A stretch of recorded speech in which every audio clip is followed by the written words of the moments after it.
Coming up on Need to Know, it's a story that's not going away. For years now, some city residents and lawmakers have been asking, where are the police officers that look like the community they're serving? But a local documentary examines whether black officers in particular are even accepted by city residents and their white peers in law enforcement. Some interesting perspectives on an issue some say has yet to be resolved. Also on the show, young adults are getting a second chance in life. Learn about a program helping area high school dropouts reclaim their education and build new skills from the ground up. Need to Know starts right now.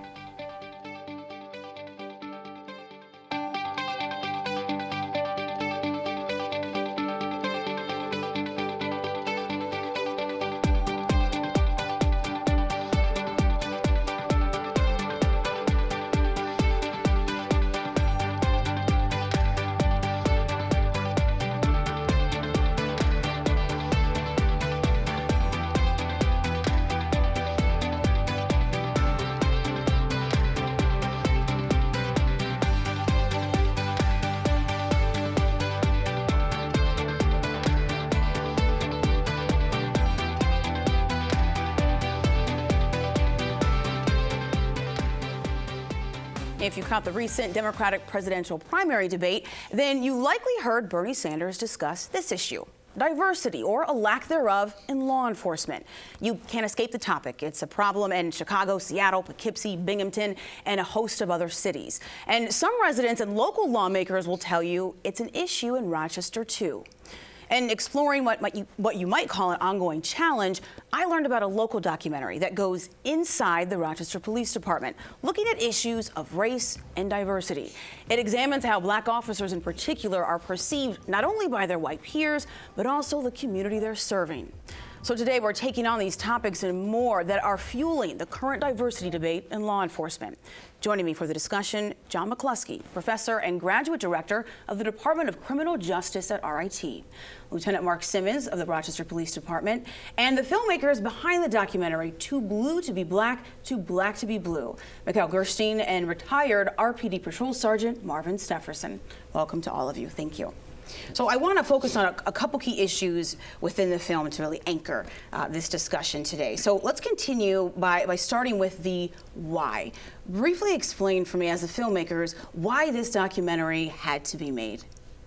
And I'll give it to you, Mikhail. I can do it. That's fine. Okay, Marvin. Excuse me. It was just a passion that was within myself as far as talking with other relatives who also work in the police department across the country. And when we share our experiences, it was something that was connecting, and that is, how we were perceived within our community, within the department. And so I had thought, once I retire, I would sit down and write a book. So, and thinking that and kind of thinking out loud, talking with Mikhail, he said, no, you really should put that in the film. And so from there, it just developed, and we started the documentary.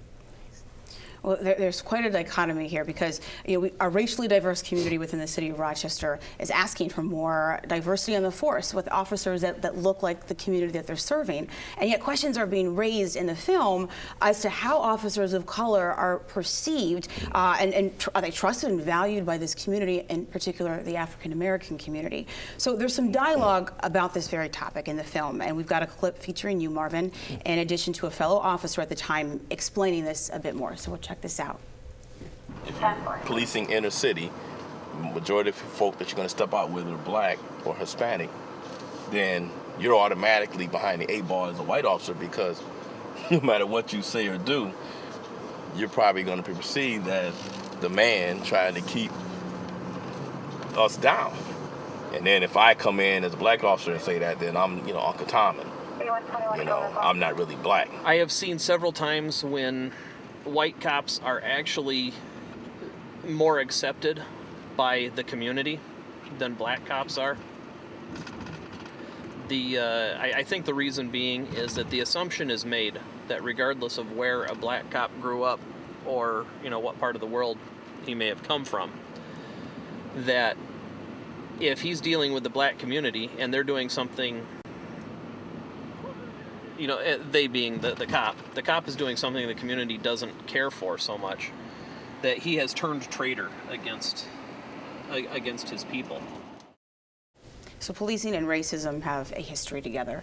But I want to, if you can explain for viewers how in 2016 something like this can happen, where a black officer is being called an Uncle Tom or a traitor when responding to an issue, while the same officer response may be viewed as business as usual for a white officer. The stigma of law enforcement and in the community, I think, has never been resolved within either the police department or the black community. A lot of the growing up, the young kids will talk to each other and say, well, I'm not going to be a cop because I don't want to arrest my friends. They don't understand that, the service that the police department is rendering is to keep your community safe. And if you have those that are in there that are causing issues, they shouldn't be in the community, and that is whether they're a friend or a stranger. And so I think having the dialogue in school or at home about what the police really are there for, and then also in the office, as an officer, don't lose sight of why you took the job and who the people that you serve are just as justified in having peace within their community as in the community that you live in. So that in itself, I think, is something that is resonating across the country. Those dialogues are not being had, and when they are, a lot of times it's at a tumultuous event. John, I want to gauge an academic perspective, if you can jump in on this. Is there a sense as to how long this has been an issue, this, different acceptance levels by different pockets of the community when it comes to black police officers versus white police officers? I think if you went back to the President's Commission in 1967, you'd see calls for diversity in policing and an expectation that if we have officers that look more like people that they police, then we'd get better positive relationships between the police and community. We've studied some of that, but it's anecdotal. There are so many agencies in the United States. I'd say Washington, D.C. is one place where it's been studied, and it really has something to do with the class of the neighborhood. Neighborhoods that are experiencing extreme social disorganization have a different relationship with police than neighborhoods that have sort of a higher income level, a higher social class. And I think class plays an important role in some of this dynamic about community and police relationships, and especially the relationship between officer race and perhaps citizen race. I don't think it's only class. What else? Going on a ride alone, like with Marvin or with the white officers, I've seen in different neighborhoods, the people treat, let's say, Marvin differently. We were in situations when I thought we never going to get out of there. But then we were in different situations with the black community when people were talking to us, people were asking questions, and people talked to Marvin like he's a brother or a member of the family. So it's not just class. I think it's more. I think it's more political than just the class. Is there a sense that in light of events in Ferguson, in Baltimore, Dayton, Ohio, Chicago, that climate is beginning to change? I believe so. I mean, I think, like you mentioned, that it may be a little bit more than class. I think it's also a comfort level. That if you're come from the same race and you may share the same, background culture, you may be a little bit more apt to talk to this person more freely, where there's not that underlying racism that you feel that you initially go into it. Oh, he's a white officer, he's here to enforce the law, he's probably racist. And like you said, from the events in Ferguson and around the nation, we've seen that. But I think that for the most part, with RPD in particular, we have a pretty good relationship with the community. And even our white officers, that once they get a chance to talk to them and they have that dialogue, they're actually there to help, and things are starting to mend. Well, John, you said this call for racial balance has been going on since the 1960s, and the idea that more diversity on the force would create more trust, less racial profiling, better community police relations. However, I've read that research has found one can't look at racial diversity on the force as kind of this end-all be-all for strengthening these relationships. And I'm curious as to whether there is conclusive evidence stating and breaking down if white and black officers respond to incidents or threats with suspects, if they treat suspects differently, because I couldn't find it in my research for this. And I'm curious, does that exist? I'd say probably not. Social science has really not done a great job of delving into this.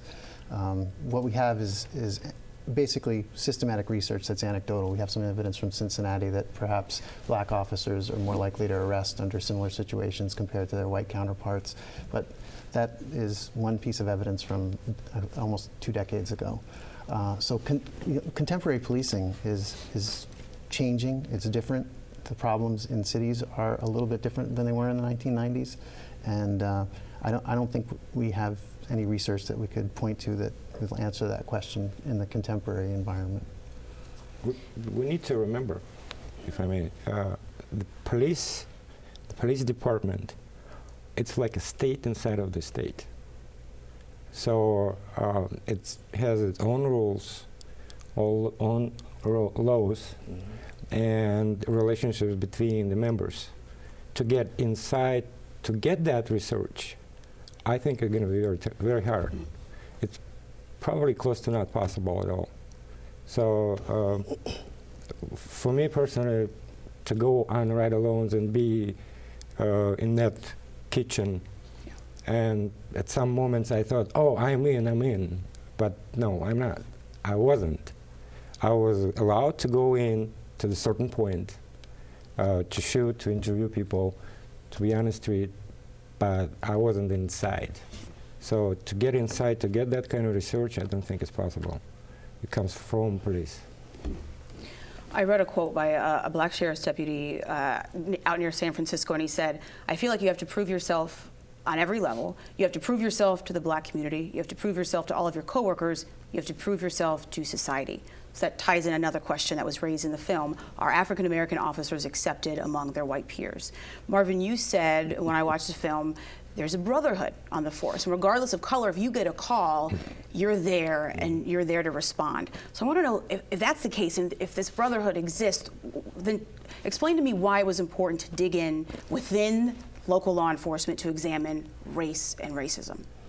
I think Misha touched on it quite candidly here when he said that, he wasn't quite in, even though he was within the group.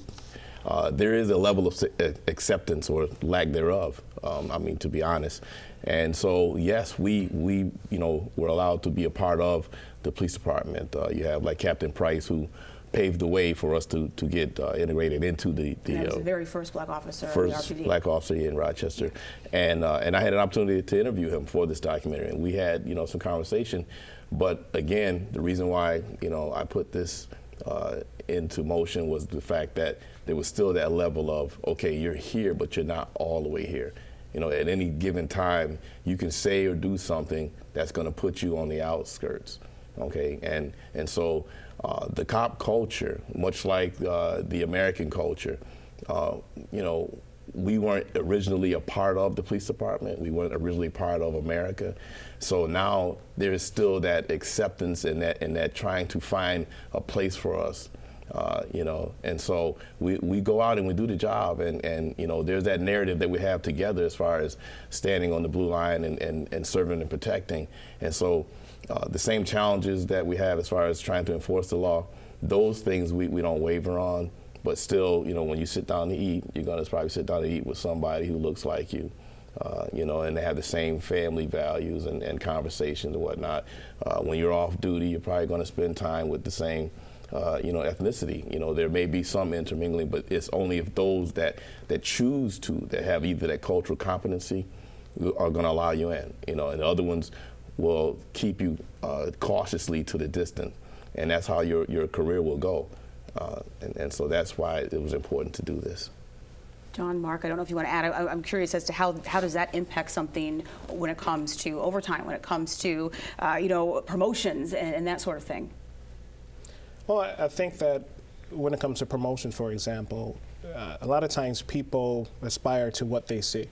So if you're in a position where there aren't necessarily a lot of minorities in key positions or in the leadership positions, you may not necessarily see yourself in that role. So at that point, there is a disadvantage. But, it all takes encouragement. All it takes is one or two people to encourage, the younger officers, hey, you can do this, you can be this, help them study and prepare along the way. But I don't think there's any obstacles that are intentionally set aside to say, we don't want you as a supervisor, we don't want you getting overtime or anything like that. I don't think that exists. I think that's a great answer. Rochester City Council member Adam McFadden, he was interviewed for this film, as was one of your peers at the time, and both of them said racism exists within local law enforcement and on very different levels. And so we've got a clip of what they had to say back to back, and we'll check that out right now.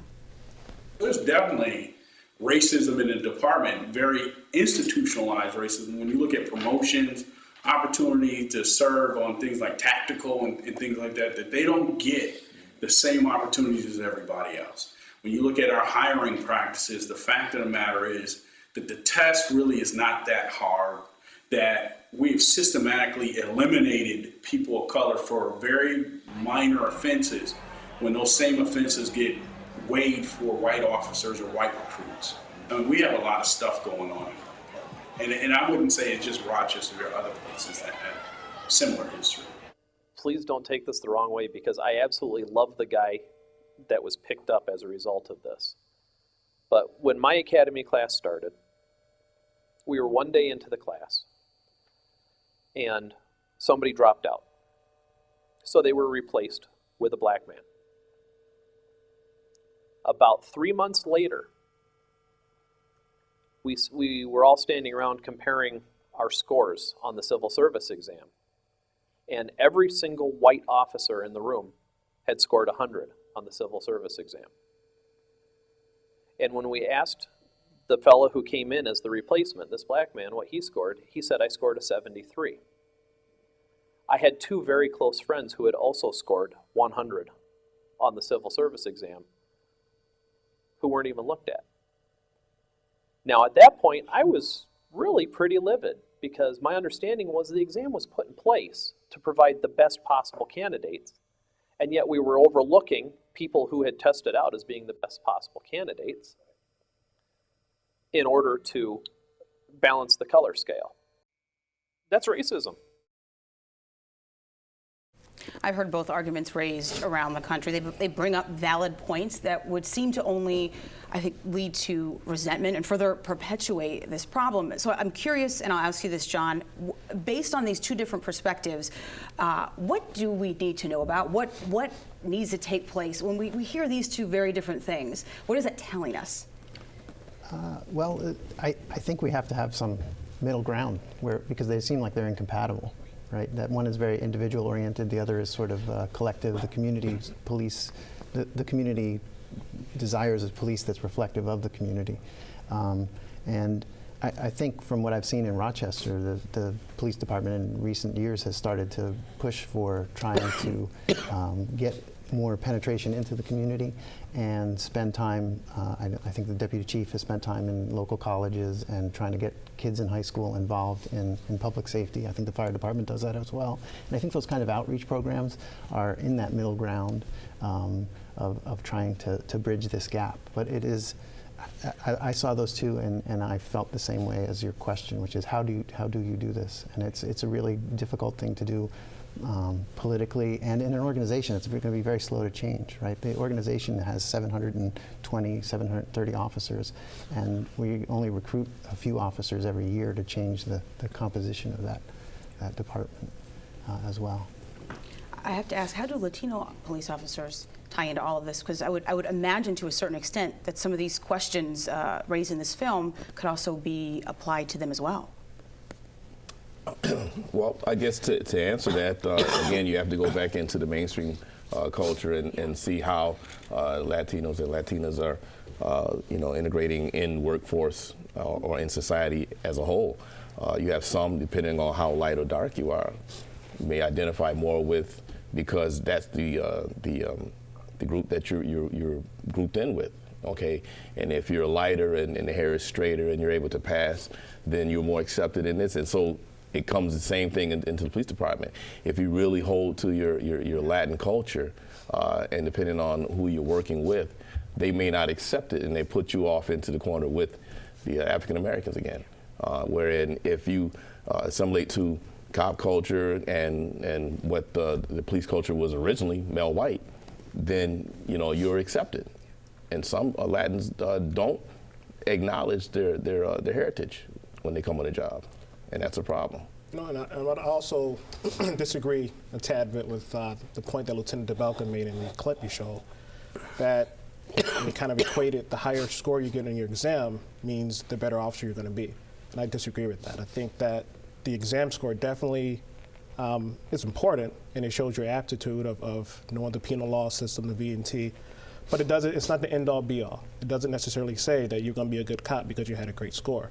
I think life experiences, time served in the military, so many other things. It's so multi-layered that you can't just say score alone means you're going to be a great cop. I had Police Chief Michael Simonelli join me on the program this fall, and we discussed the issue of diversity. I'll go back to that within the force, and we have a clip of what he had to say in terms of responding to community requests for a more diverse Rochester Police Department, and we'll check that out. We do want a police department that reflects the community, and that includes in any number of areas: racially, ethnically, language, gender, and even sexual orientation. We want police officers that are reflective of the community they serve.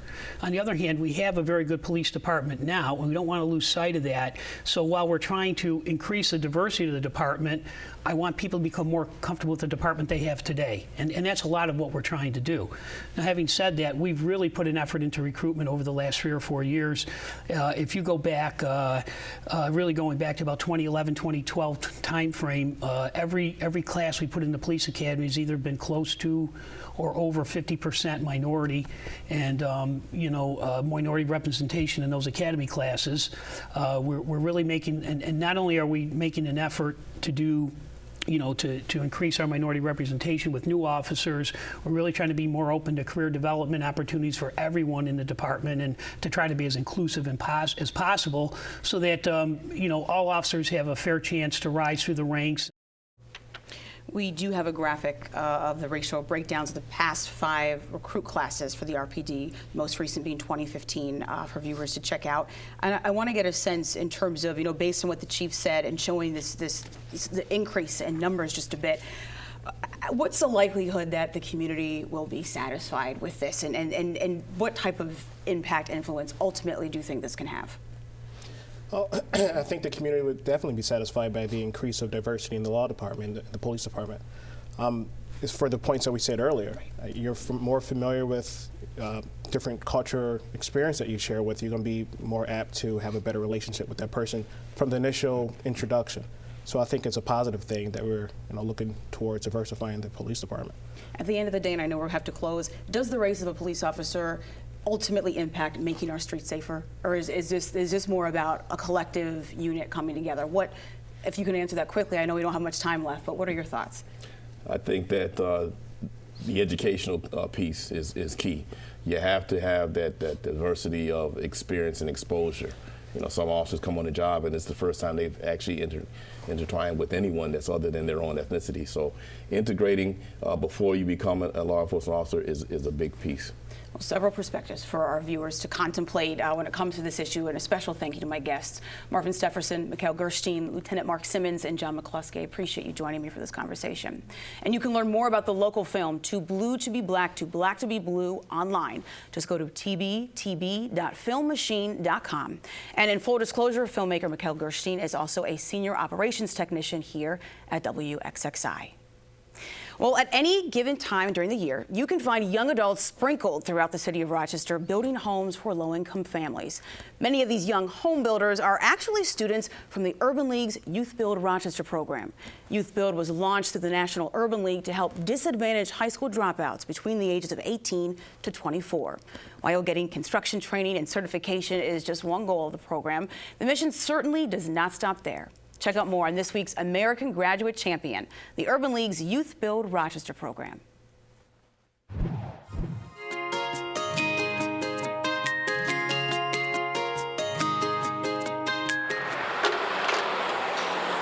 I've been learning about a lot of things as far as construction, as far as building the structures. Actually, next week we're starting building science. It's safe to climb. For Shaquan Grant, breaking into the world of construction was a no-brainer. I just got tired of, the same old. Right now I'm working a minimum wage job, and I want to, get a career.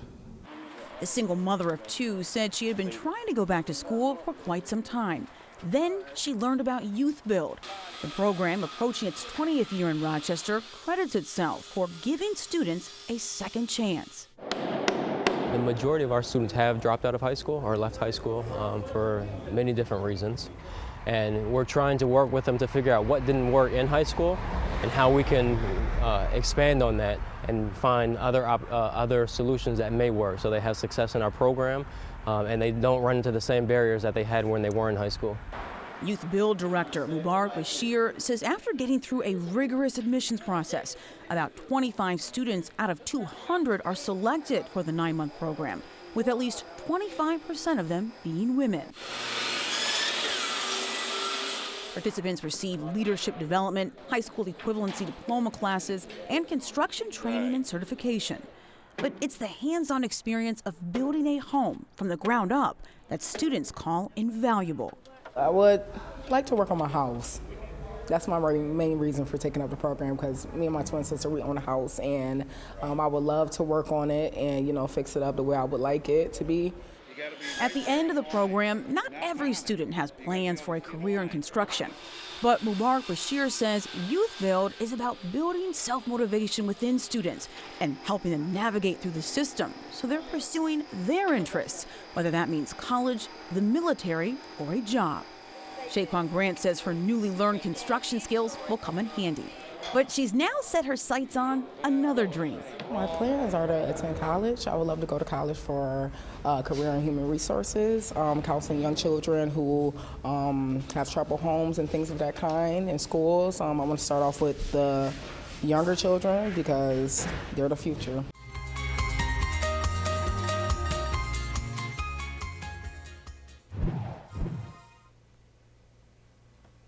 The Urban League's Youth Build program is funded by the U.S. Department of Labor. Key partners of the program include Monroe Community College, the Greater Rochester Housing Partnership, Flower City Habitat for Humanity, and Rochester Works. There are currently more than 200 Urban League Youth Build programs operating around the globe. This segment was part of our ongoing Need to Know series called American Graduate Champions. We're highlighting individuals and organizations helping area kids succeed on the journey from preschool to graduation. To learn more, go to wxxi.org/grad. And that is it for this edition of Need to Know. I'm Helene Bianduti-Hofer. Thank you for tuning in tonight and throughout the weekend on WXXI TV. And you can check out the entire show or your favorite stories from this week's program online. Just go to WXXInews.org and click on the Need to Know link at the top of the page. Have a good night.